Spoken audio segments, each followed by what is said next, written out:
All right, welcome to KB Talks Podcast. I'm your host, KB, and here I have my next guest with me, Tanzye Hill. Can you tell a little people about yourself, a little background information?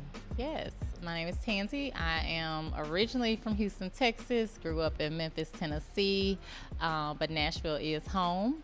I came to Nashville to go to Tennessee State University, graduated Tennessee State University with my bachelor's in education, and went to Lipscomb and got my master's degree.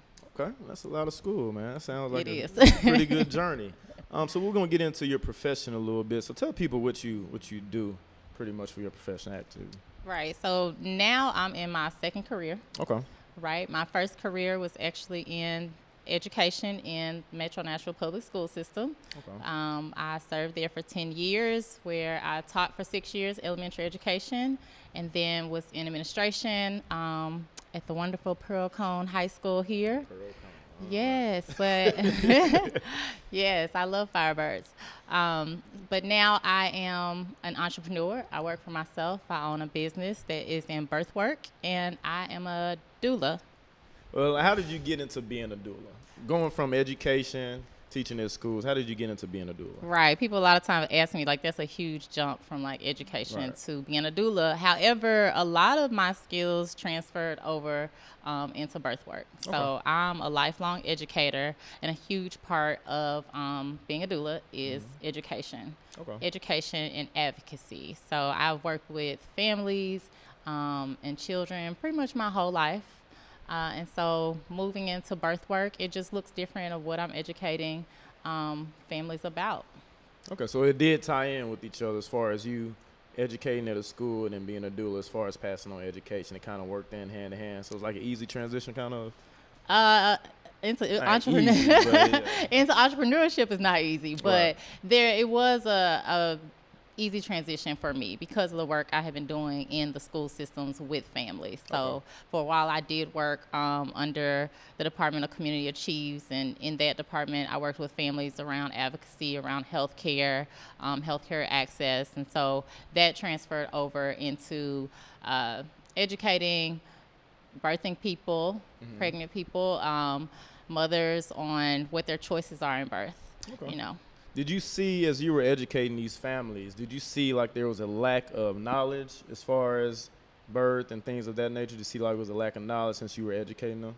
There's a big gap in education, and I think it starts with like healthcare as far as us really just how we view it, right? We're kind of told when it comes to anything medical that we're just on a receiving end. So it's like, I'm going to tell you I'm the expert. You know, there's a lot of white coat syndrome and things like that when it comes to the medical field. And really that's actually reversed. It should be flipped because you're the expert in your body, right? And birth is not something that's medical. It's actually just a natural process of life that women and people have been doing for years. So also I think there's a lot of things that are fear-based of what you don't know, what's unknown. So if you haven't given birth before, then of course you're like, I don't know what to expect. And unless you have someone in your life who maybe has been through it and hopefully had a good experience, right? And not just shared like all the negative, if you will, but if they've had a good experience, then they may be able to kind of guide you. But other than that, there's just a fear of the unknown. So there is a huge gap in a lot of work that goes into educating people as they prepare to expand their families.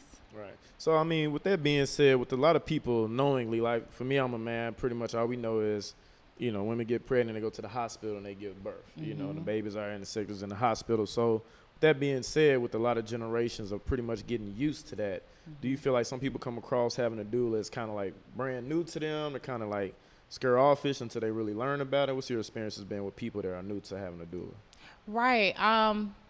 It is something that now more awareness is coming around and more people are having doulas, so it's being received better. But also doulas are getting put in this box of like, one, it's like just for people who have a lot of money, right? Like it's a luxury, or for like hippies or people who just are really like holistic and things like that, or that you want just a home birth, and that's not the case, right? So doulas support people who deliver, give birth, and everything in any setting. So it's not just home births. You need a doula if you're going to be in the hospital, or if you're going to be if you're going to use a midwife or OBGYN, you still would benefit from a doula. Okay. Yeah. I understand. What's your philosophy about birth, if you don't mind me asking? My philosophy, you're getting all technical. So I think what my belief around birth, or I would say maybe what's important in birth, is to center the voices and choices of the mother or the birthing person, whoever's birthing. Their voice should be at the center of that entire process. And I think that's something that's lost right now.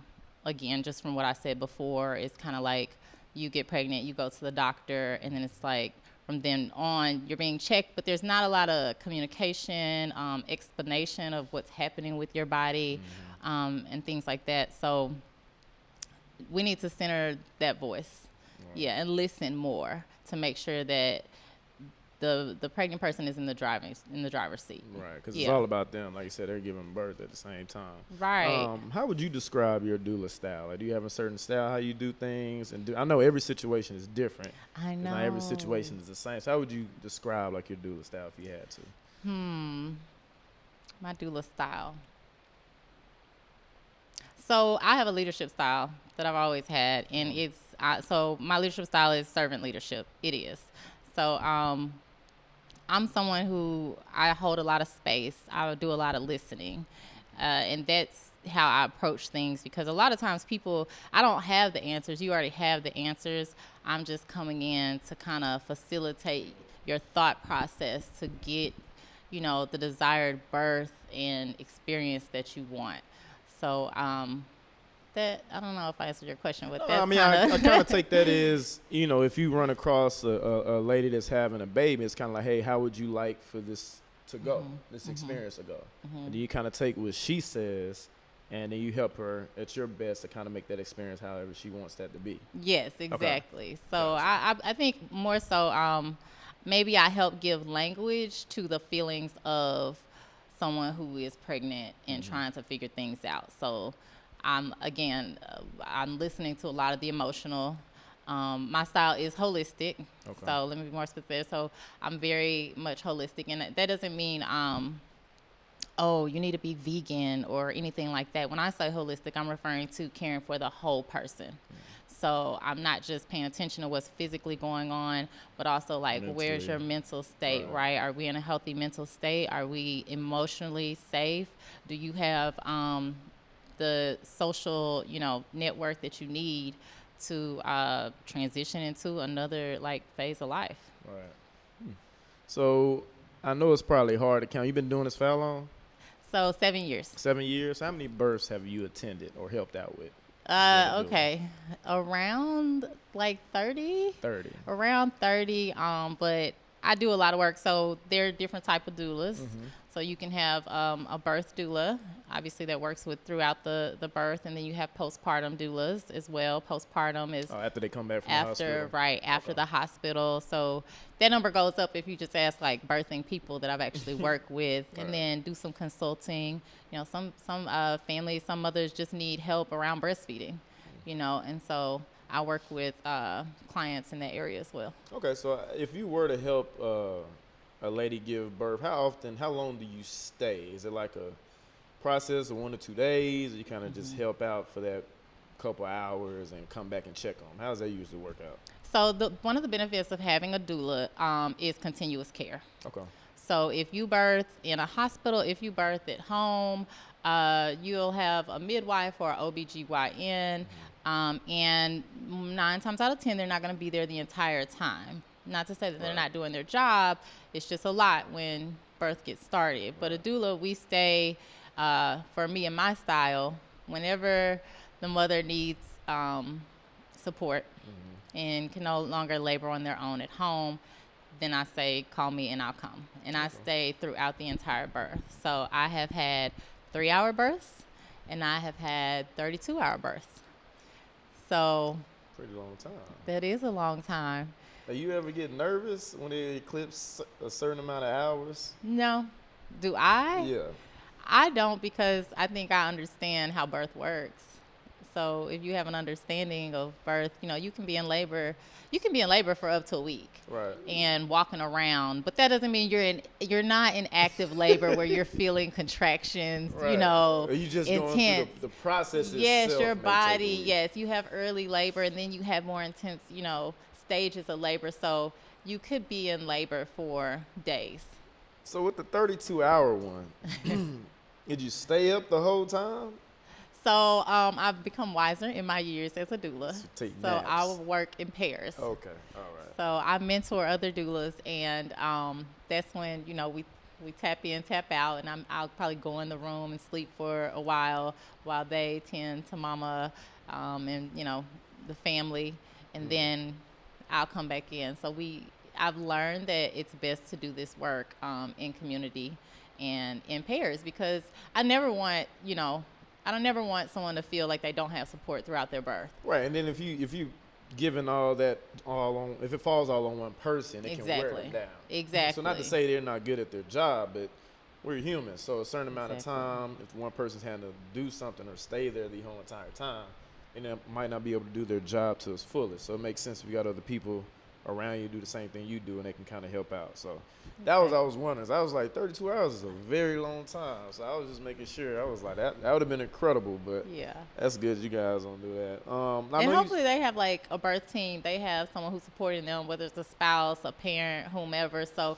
it's not just me. Mm-hmm. I come in and I'm creating this, circle of safety with everyone, right, not just with like me and the birthing person. Right. So people think there's going to be too many people. It's never too many people. Right, that's true. There's always something for someone to do. Yes. So I know you said most of this inspiration came from your educational background, but was it one particular time in your life where you really, really wanted to step your foot into doing this? Like, have you ever given birth yourself?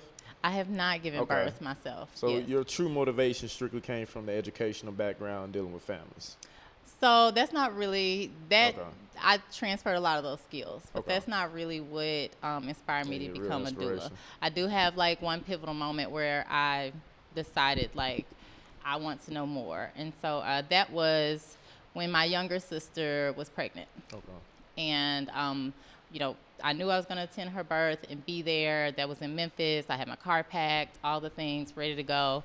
And when I got to Memphis, she had been in labor already. Mm-hmm.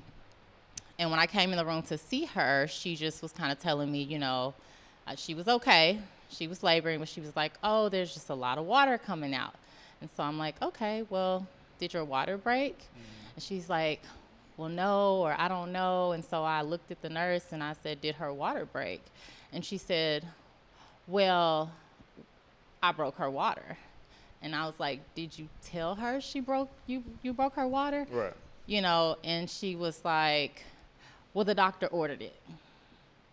And so, my sister started to get upset because she didn't want that. She kind of wanted things to progress on their own, right? Have spontaneous, natural, right. Exactly. Now, she wasn't sure what all she wanted, but it came down to like the lack of consent. Mm-hmm. Right? And not being informed and whatnot. And so from that moment on, there was just kind of tension in the whole birth because the nurse didn't like the fact that we were asking questions and that we had an opinion about, how the process should go. And I also had some thoughts about why they treated my sister that way.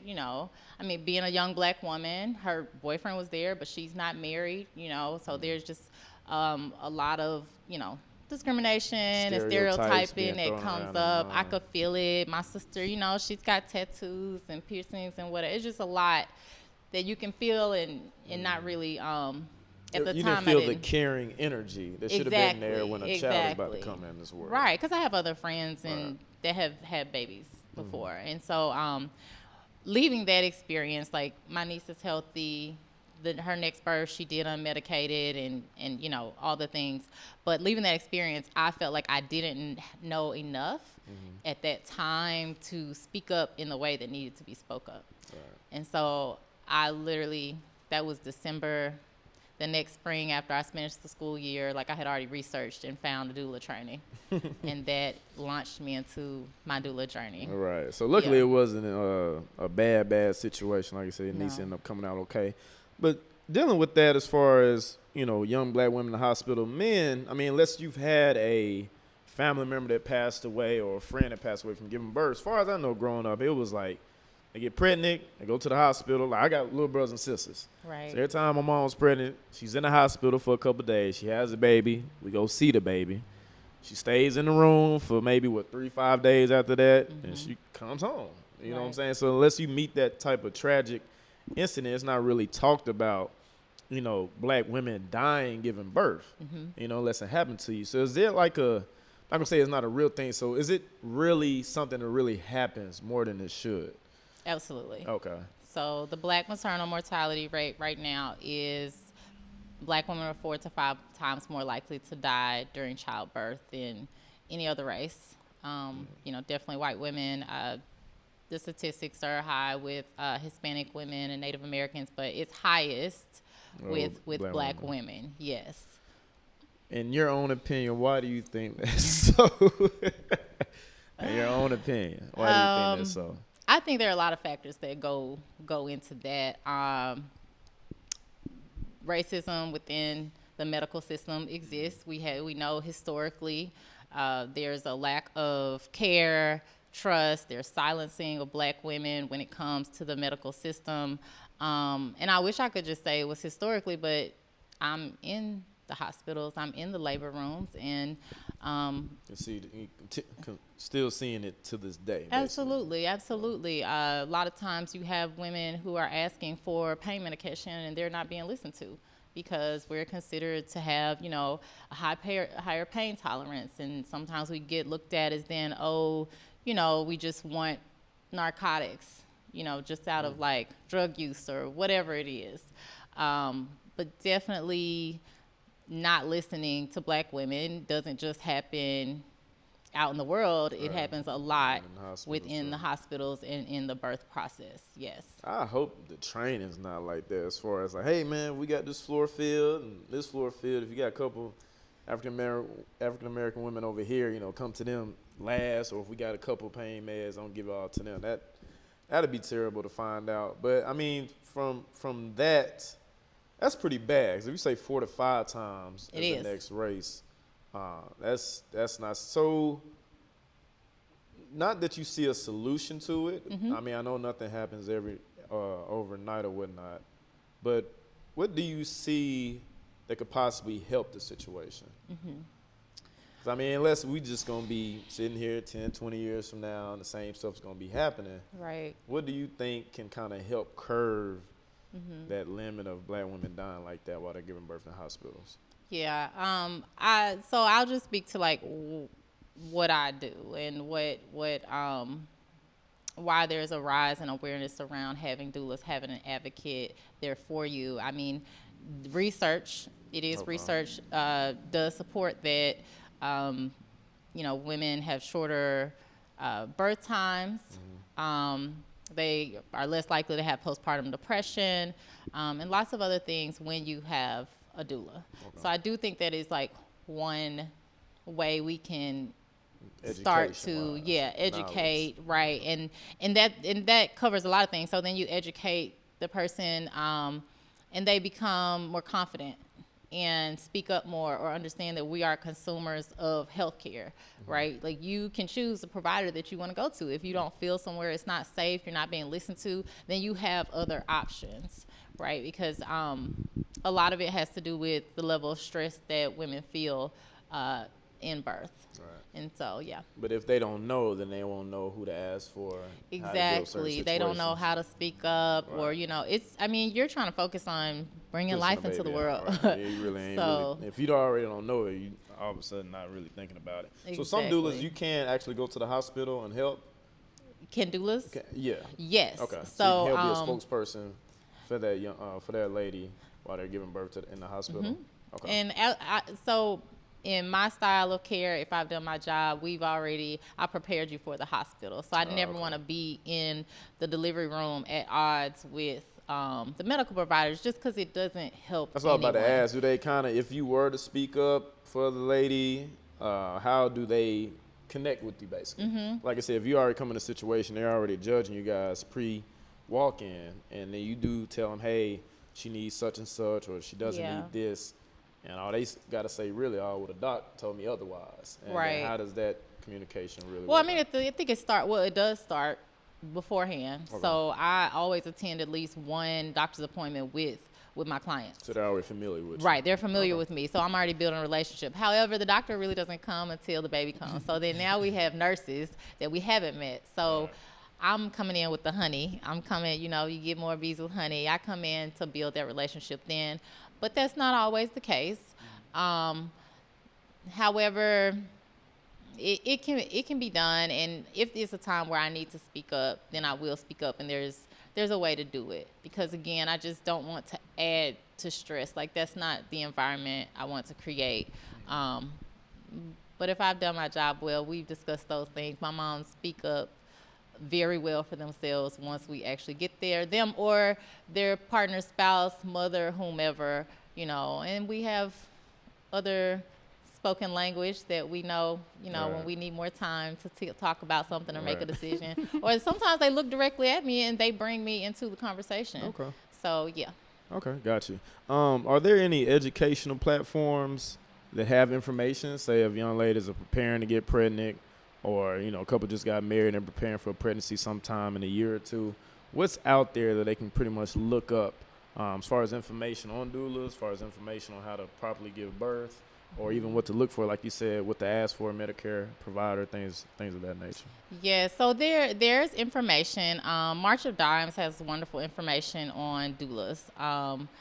There's a lot out there now about doulas. If you search on Instagram, hashtag Black Doulas or anything like that, there are platforms that can come up. Okay. Yeah.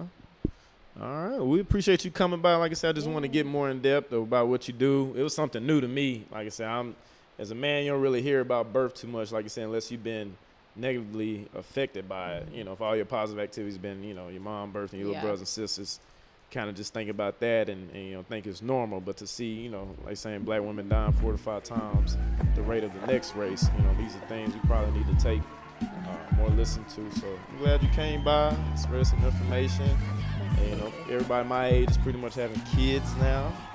So I'm sure everybody can kind of connect to this. So appreciate you coming by.